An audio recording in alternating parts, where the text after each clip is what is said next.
예, 장관님, 방금 고영준 의원께서 질문하셨던 지금 국가보안기술연구원 문제 있지 않습니까? 네.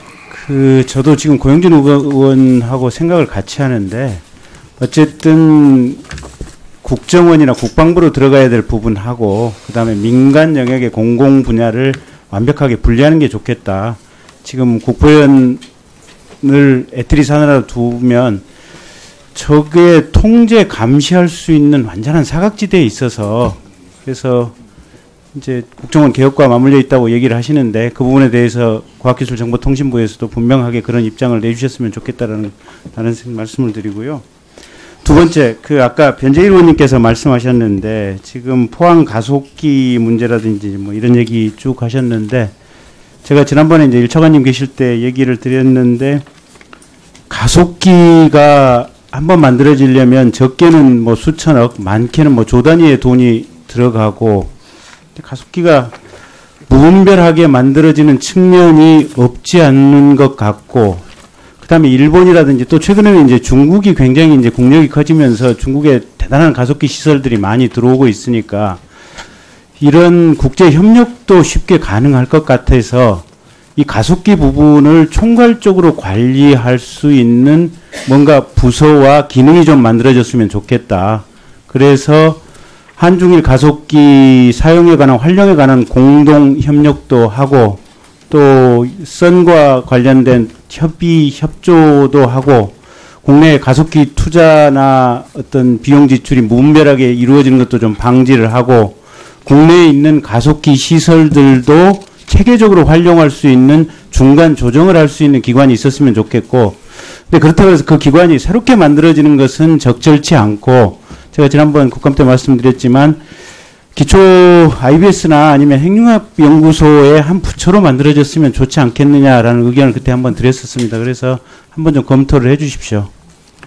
예, 가속기가 뭐 한 5기 되는데 지금 3기가 돌아가고 있고 2개가 이제 중입자 가속기하고 이제 기장의 조금 전에 이야기한 중이온하고 중입자하고 막 5개 되는데 그걸 통합해서 관리한다는 원칙에는 굉장히 좋다고 저는 생각을 합니다. 그러나 기능적으로 통합을 할 건지 또는 실제 그런 것을 뭐 하나 만들어서 할 건지는 좀 깊이 분석을 해보도록 하겠습니다. 그러니까 무슨 타이트한 통합이라기보다도 전체적으로 총괄 관리를 뭔가 좀 체계적으로 할 수 있는 시스템이 그러니까 들어왔으면 좋겠어요. 효율적으로 예. 운영하기 위한 그 말씀을 이해하겠습니다.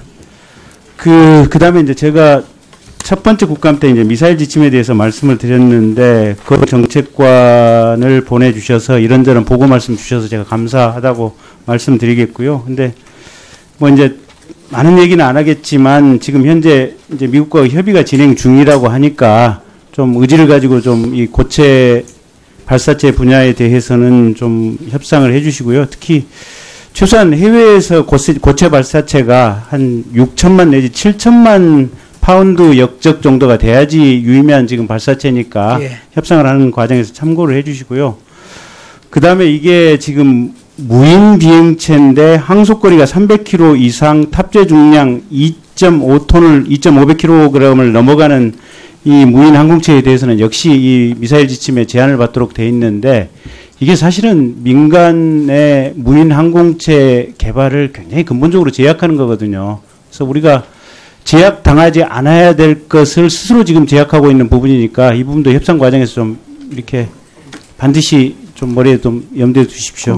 민간 드론에 있어서는 해당이 되지 않는 걸로 저는 파악을 하고 있는데 그 부분도 한번 그 부분도 어쨌든 이게 이혈령 비혈령입니다. 그래서 확인을 해보겠습니다. 예, 강한 의지를 가지고 그 다음에 파워포인트 좀 띄워주세요.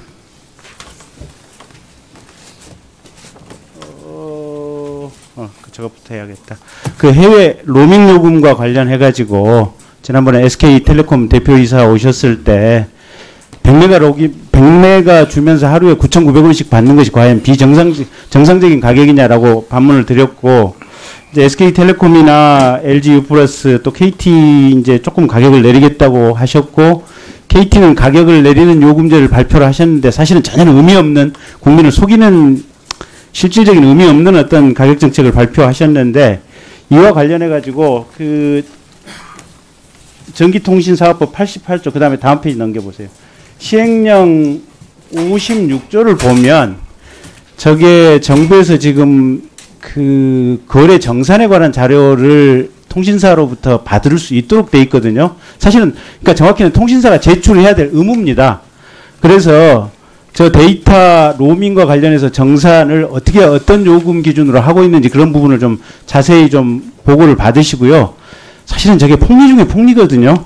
근데 이게 이제 통신사 영업이라고 볼 수도 있지만 우리 국민들이 지금 워낙 해외여행이 보편화돼 있고 저 폭리 정도가 심하니까 저건 국가가 규제의 칼날을 가지고 들어가야 될 부분들입니다. 그래서 해외에 있는 외국의 통신사들도 얼마만큼 로밍 요금을 받고 있는지 그걸 좀 체계 비교를 좀 하시고. 네. 근데 대체적으로 저희가 확인해 보니까 차이나 유니콤 같은 경우 우리나라로 들어올 때 일일 100메가 기준으로 해가지고 3,300원을 받아요.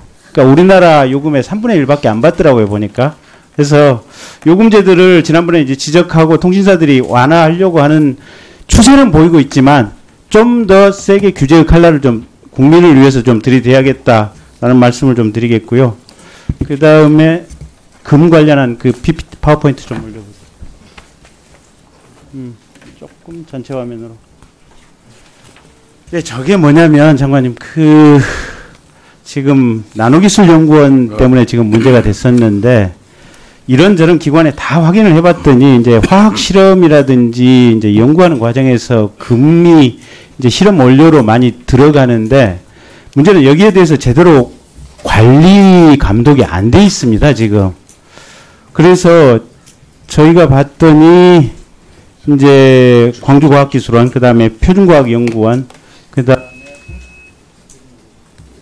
생산성기술연구원, 원자력연구원, 울산과학기술원, 그 다음에 에너지기술연구원 이런 데는 아예 자료가 거의 그냥 없을 정도로 지금 미미한 상태여서 그래서 저게 지금 뭔가 좀 체계적으로 고가의 실험 원료는 체계적으로 좀 관리할 수 있는 프로토콜이 만들어져야겠다. 특히 금 같은 경우는 경우에 따라서는 의지를 가지고 현장 실험자들이나 연구자들이 활동을 하면 상당량을 회수할 수 있는가 봐요, 보니까. 그래서 그런 부분에 대해서 과학기술정보통신부에서 규정을 좀 만들어 주셨으면 좋겠다라는 생각이 있고요. 최소한 누가 어떤 이 금 보관 장소에서 실험을 위해서 얼마만큼을 몇 월 며칠 날 가지고 갔는지 이런 것은 구체적으로 좀 기재를 해놔야 될 거 아니겠습니까? 그래서 그런 부분을 좀 전수조사를 해 주시고요.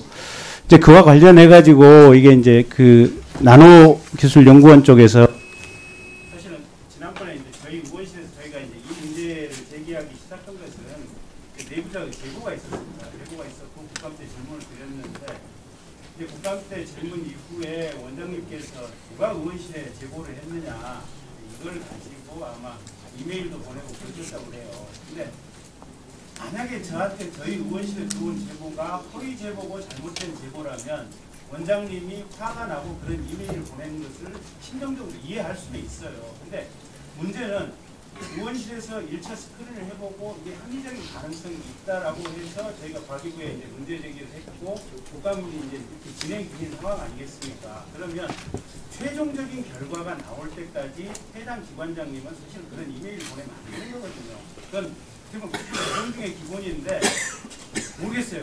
그래서 앞으로 이제 여기 많은 기관장님들이 계시는데 내부에서 어떤 갈등 관계라든지 여러 가지 이유로 제보가 있을 수 있고 그 제보가 올바른 제보일 수도 있고 잘못된 제보일 수도 있어요.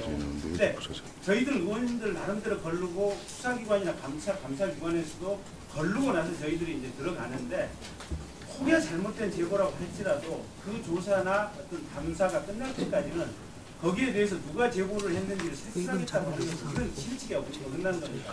거기다가 법에 보면 내부 제보자를 보호할 수 있는 조항도 있거든요. 그래서 두 번 다시 그런 일은 없도록 좀 유의를 해주시죠. 네, 그 부분은 제가 송구하다는 말씀을 드리고요.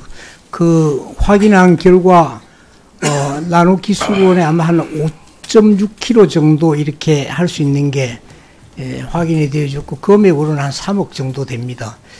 그래서 저희들이 좀 부족했던 것은 거기에 관련한 관리 기준이나 절차 같은 게 지금 미비해서 그 부분도 충분히 수립을 하도록 그렇게 하겠습니다. 그러니까 추가로 굳이 한 말씀만 더 드리면 사실 이제 우리가 예산을 가지고 이게 쓰는 건데 민간 같은 경우는 금의 제공 활용률이 민간 대기업 알아볼 때는 90%까지도 될 수 있다 맥시멈 이렇게 얘기를 하거든요. 근데 이제 이 기관 같은 경우는 지금 한 10% 남짓 정도 해가지고 너무 차이가 크다 보니까 제가 그래서 지난번 이제 국감 때 전문가를 가지고 좀 그러면 실험을 해봐라. 어느 정도까지 지금 이 재활용이 가능한 건지. 근데 지금 우리가 예산을 아끼고 국가 돈을 아껴야 된다고 하는 것은 우리 건축사들이 기본적으로 있습니다. 그건 또 도덕적인 문제를 사전에 미연에 방지한다는 측면에서도 의미가 있을 것 같고요. 아까 의원님 말씀하신 그 로밍 요금은 그때 위원장님께서도 그 문제 지난 국감 때 제기하셨고 해서 저희들이 통신사들하고 계속 협의를 해오고 있고 그나마 만족하지 못하지만은 조금 그 부분에 개선하려고 노력은 하고 있다는 말씀을 드리겠습니다.